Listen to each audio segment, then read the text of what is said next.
हमारा आज का टॉपिक है अंश निर्गमन प्रक्रिया। मैंने आपको अंश से संबंधित नोट्स उपलब्ध करवाए थे, जिसमें अंश के अर्थ, परिभाषा, प्रकार के बारे में बताया था। कंपनी एक व्यापार का वृहद स्वरूप होता है, जिसमें पूंजी की बहुत अधिक आवश्यकता होती है। इसलिए कंपनी की जो पूंजी है वो छोटे छोटे अंशों या टुकड़ों में विभाजित होती है और उसका प्रत्येक टुकड़ा अंश कहलाता है। यह अंश 10 के गुणज के रूप में होता है। अतः जब कंपनी का पंजीयन हो जाता है तो कंपनी के संचालक मंडल है वो कंपनी की पूंजी एकत्रित करने के लिए आवश्यक प्रबंध करते हैं। इसके लिए सबसे पहले वो प्रविवरण जारी करते हैं। प्रविवरण कंपनी का पूरा बायोडेटा है। इसके अंतर्गत कंपनी से संबंधित समस्त सूचनाएं, कंपनी का नाम, स्थान, संचालक मंडल, कंपनी की पंजीकृत पूंजी, अंशों की संख्या, अंशों के प्रकार, बैंकर, सभी सूचनाएं इसमें दी हुई होती है। यह एक प्रकार से कंपनी के अंश खरीदने के लिए जनता को दिया गया आमंत्रण है। इसको पढ़कर ही जनता किसी कंपनी के अंश खरीदने के लिए प्रेरित होते हैं। अतः अंश पूंजी एकत्र करने का हमारा प्रथम जो स्टेप है वो प्रविवरण जारी करना। जिस तरह हम किसी कॉलेज में एडमिशन लेने के लिए उससे संबंधित समस्त बातों की जानकारी करने के लिए हम कॉलेज का प्रॉस्पेक्टस पढ़ते हैं और उसके आधार पर ही हम निश्चय करते हैं कि हमें कहाँ पर एडमिशन लेना चाहिए। इसी तरह कंपनी का भी जो प्रविवरण है वो कंपनी से संबंधित समस्त जानकारी उपलब्ध करवाता है। इसी को देखकर ही जनता उस कंपनी के अंश खरीदे या न खरीदे इसके लिए प्रेरित होती है।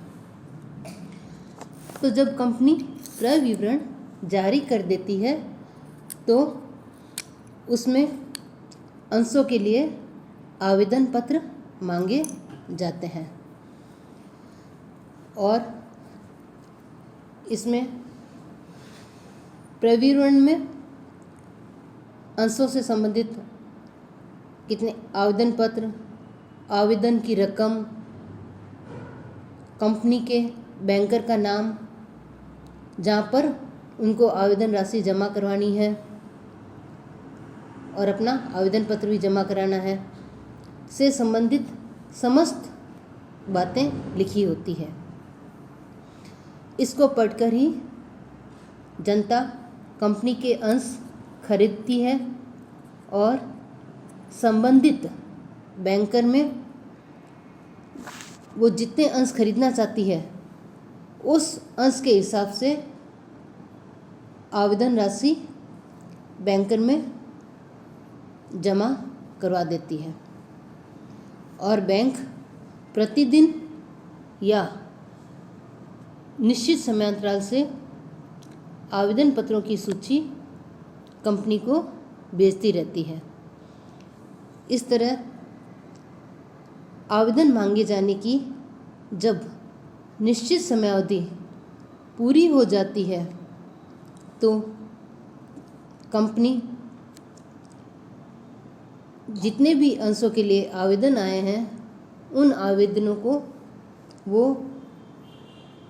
वर्णाक्रम या जो आवेदित अंशों की संख्या है उसके अनुसार छांट लेती है और छांट के फिर उनको कितने कितने शेयर देने हैं या शेयर किस प्रकार दिए जाने हैं ये आवंटन के लिए आवंटन सूची तैयार कर ली जाती है।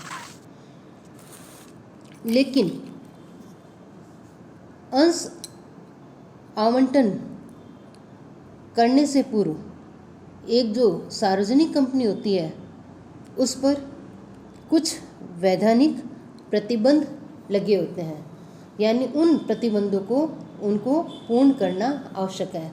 जो शर्तें व नियम हैं उनको पूरा करना आवश्यक है। उसके पश्चात ही वो अपने अंशों को जारी कर सकती है। इसके लिए सबसे पहला वो आता है, वो हमारा न्यूनतम अभिदान की राशि है।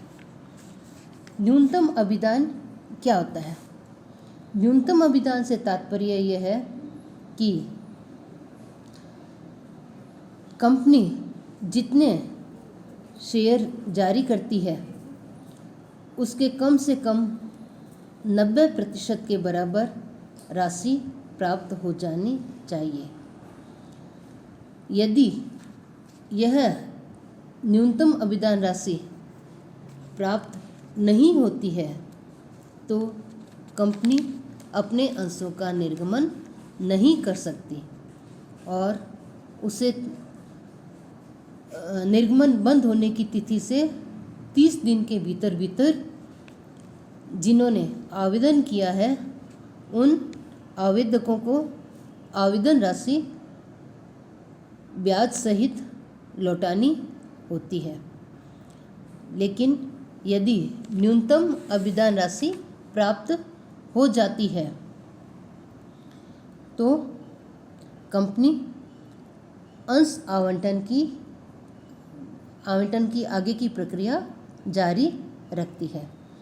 तो न्यूनतम अभिदान से तात्पर्य समझ आ गया आपको कि न्यूनतम अभिदान की राशि जो कंपनी द्वारा निर्गमित अंश है उनके जो निर्गमन मूल्य है उस निर्गमन मूल्य के 90% के बराबर होनी चाहिए।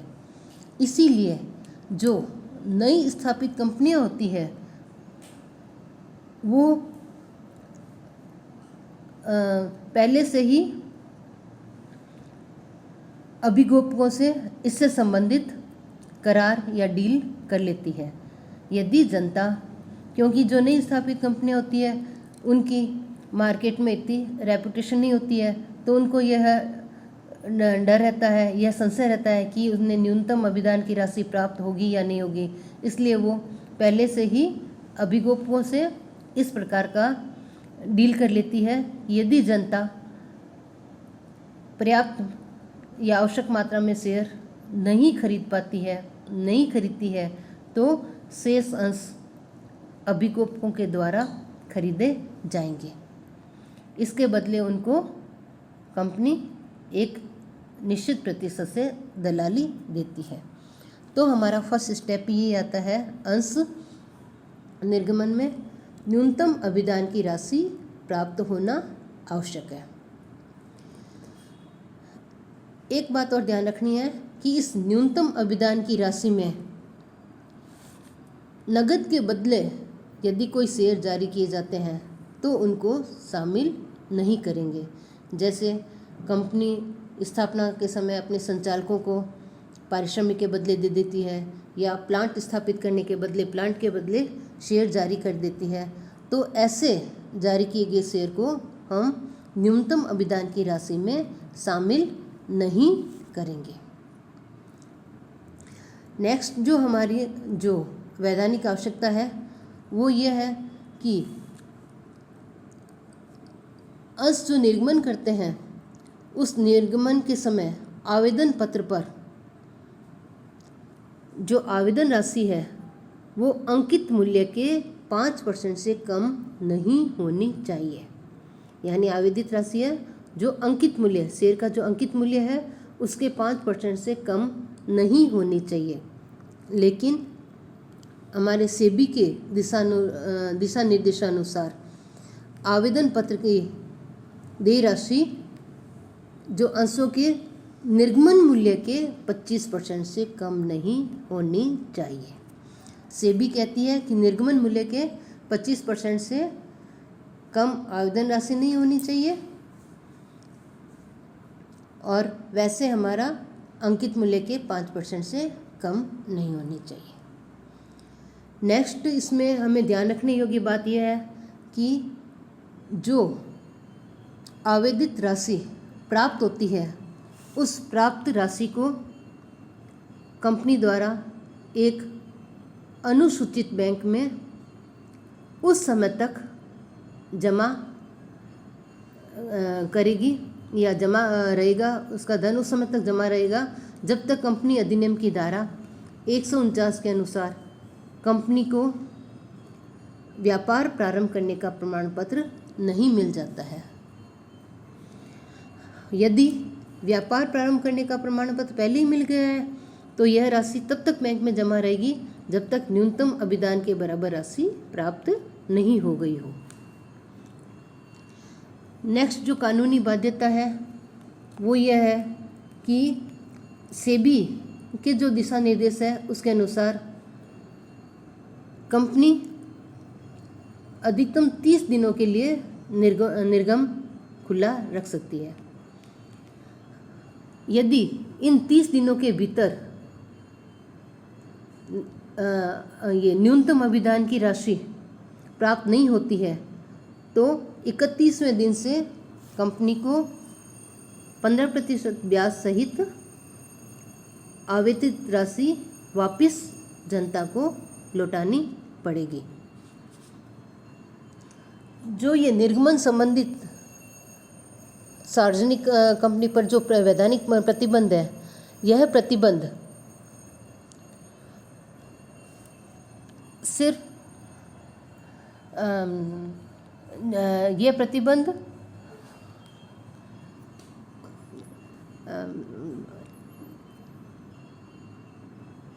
अंशों के जो प्रथम बंटन के बाद किए गए उन पर लागू नहीं होगा, और यदि आवेदित राशि कंपनी द्वारा निर्मित किए गए अंशों से अधिक अंशों के लिए आवेदन आया है यानी अति अभिदान हुआ है तो कंपनी उस पर निश्चित करेगी यानी श्रेणियां विभाजित करेगी कि किन किन आवेदकों को कितने कितने अंश निर्गमित किए जाए। इसके लिए वो बंटन समिति का गठन करती है। बंटन समिति के दिशा निर्देशानुसार ही अति अभिदान या अधि अभिदान होता है, उस अभिदान का बंटन करते हैं और शेष जो आवेदक हैं उनको खेद पत्र जारी किया जाता है।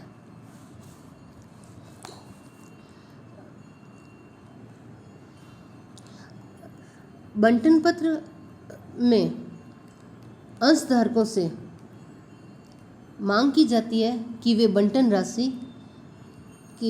बंटन की जो निर्धारित राशि है वो एक निश्चित रकम निश्चित तिथि तक जमा करा दें,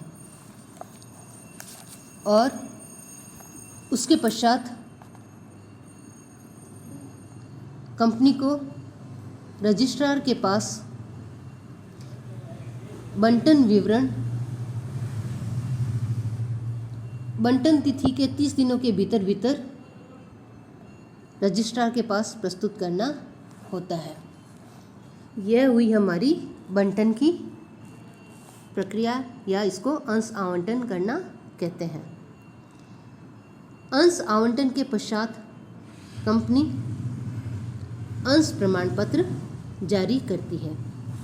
अंश प्रमाण पत्र क्या है कि कंपनी की सारमुद्रा के अधीन निर्मित एक प्रमाण पत्र है जिसमें उस सदस्य द्वारा कितने अंश लिए गए हैं उसका स्पष्ट उल्लेख होता है। इसके द्वारा ही कोई व्यक्ति अंशों पर अपना अधिकार होने का प्रत्यक्ष प्रमाण प्रस्तुत कर सकता है। अंश प्रमाण पत्र कंपनी के जो बंटन है, बंटन की तिथि के 3 महीने के भीतर भीतर तैयार हो जाना चाहिए और अंशधारियों को इसको सुपुर्द कर देना चाहिए। यदि अंशों का संयुक्त स्वामित्व है तो उसके लिए एक ही प्रमाण पत्र जारी किया जाता है। नेक्स्ट स्टेप हमारा आता है अंशों पर मांग, यानी प्रविवरण जारी कर दिया। प्रविवरण जारी करने के पश्चात अंश आवेदन राशि प्राप्त हुई, उसमें न्यूनतम अभिदान की राशि भी प्राप्त हो गई। न्यूनतम अभिदान की राशि प्राप्त होने के पश्चात हमने अंशों का आवंटन कर दिया और आवंटन करने के पश्चात 3 महीने के भीतर भीतर अंश प्रमाण पत्र हमने जारी कर दिए। उसके पश्चात लास्ट स्टेप आता है हमारा अंशों पर मांग। अंशों पर मांग से क्या तात्पर्य है? कंपनी अंशों पर आवेदन राशि मांग लेती है। आवेदन के पश्चात अंश बंटन करते समय बंटन राशि प्राप्त कर ली जाती है और उसके पश्चात भी कोई राशि शेष बचती है। जैसे कोई कंपनी 100 रुपये वाला शेयर जारी करती है और 25 रुपये आवेदन के समय, 30 रुपये आवंटन के समय, 25 रुपये प्रथम कॉल के समय और शेष अंतिम कॉल के समय, इस तरह राशि मांगती है। तो आवेदन राशि 25 रुपये प्रति शेयर आवेदन के समय प्राप्त हो गई। उसके पश्चात जब उनको अंश का आवंटन किया गया तो 30 रुपये प्रति अंशधारी से आवंटन राशि प्राप्त हो गई। इस तरह हमें 55 रुपये प्राप्त हो गए। अब जब शेष राशि कंपनी को जब जब भविष्य में आवश्यकता होगी, अपनी आवश्यकता के अनुसार वह अंशधारियों से मांग करती है। तो अंश आवंटन के पश्चात जब अंशधारियों से अंश के बदले जो राशि प्राप्त या मांगी जाती है उसे हम मांग राशि कहते हैं। यह बकाया सारे एक साथ भी मांग सकते हैं और या किस्तों में भी मांग सकते हैं। कंपनी की आवश्यकता अनुसार मांगी जाती है। लेकिन अंशों पर मांग के भी कुछ नियम हैं। अंशों पर मांग के संबंध में कंपनी अधिनियम की तालिका ए के नियम लागू होते हैं। तालिका ए क्या कहती है कि अंशों पर जो प्रत्येक मांग की राशि है वो अंशों के अंकित मूल्य के 25% से अधिक नहीं होनी चाहिए तथा जब सदस्यों से इसकी मांग की जाती है तो इसकी सूचना 14 दिन पूर्व ही अंशधारियों को दे देनी चाहिए। उसमें किस समय तक अंश मांग राशि का भुगतान करना है और किस स्थान पर, यानी बैंक और से संबंधित सारी जानकारी उसे दे देनी चाहिए। और जब कंपनी 2 मांग में मांग राशि मांगती है तो दो मांगों के बीच में कम से कम 1 माह का अंतर भी होना आवश्यक है। और इस मांग से संबंधित जो प्रस्ताव है वो संचालकों की सभा में पास किया जाना आवश्यक है। संचालकों को यह अधिकार होता है कि वह किसी मांग को स्थगित या निरस्त भी कर सकता है। यदि अंशधारी संयुक्त है तो वो व्यक्तिगत रूप से और संयुक्त रूप से दोनों ही तरह से मांग राशि का भुगतान करने के लिए उत्तरदायी होते हैं। इसके अलावा अंशों पर तालिका ए के नियम लागू होते हैं। अतः यदि कोई अंशधारी किसी मांग राशि का भुगतान करने में किसी कारण से यदि असमर्थ रहता है तो उस पर बकाया मांग राशि पर 10% की दर से बकाया समयावधि के लिए ब्याज चार्ज किया जाएगा या ब्याज मांगा जाएगा।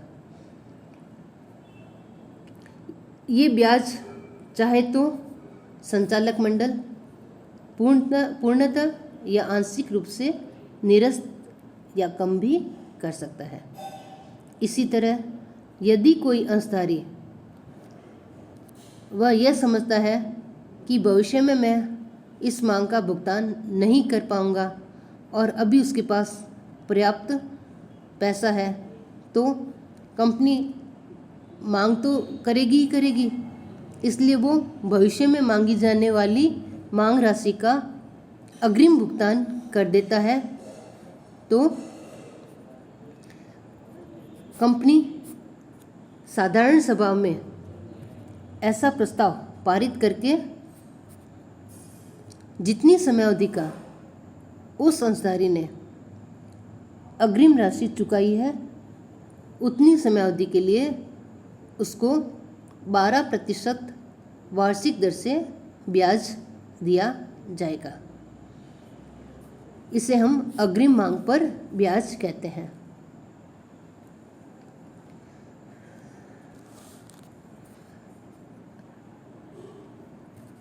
नेक्स्ट इसमें आता है, यदि कोई अंशधारी अपने अंश संबंधी मांग की बकाया राशि भुगतान नहीं करता है तो ऐसी स्थिति में संचालक मंडल अंश हस्तांतरण पर प्रतिबंध लगा सकता है। यानी जब तक अंशधारी उस बकाया मांग राशि का भुगतान नहीं करेगा तब तक वह अपने अंशों का हस्तांतरण नहीं कर पाएगा। और यदि कोई अंशधारी मांग राशि का भुगतान 6 महीने के भीतर नहीं करता है, तो यदि कोई संचालक अपनी मांग राशि का भुगतान 6 महीने के भीतर नहीं करता है तो उसका पद रिक्त माना जाएगा। और इसी तरह कोई अंशधारी अपनी मांग राशि का भुगतान नहीं करता है तो उसे मताधिकार का अधिकार नहीं दिया जाएगा। इस तरह मांग से संबंधित नियमों का पालन करते हुए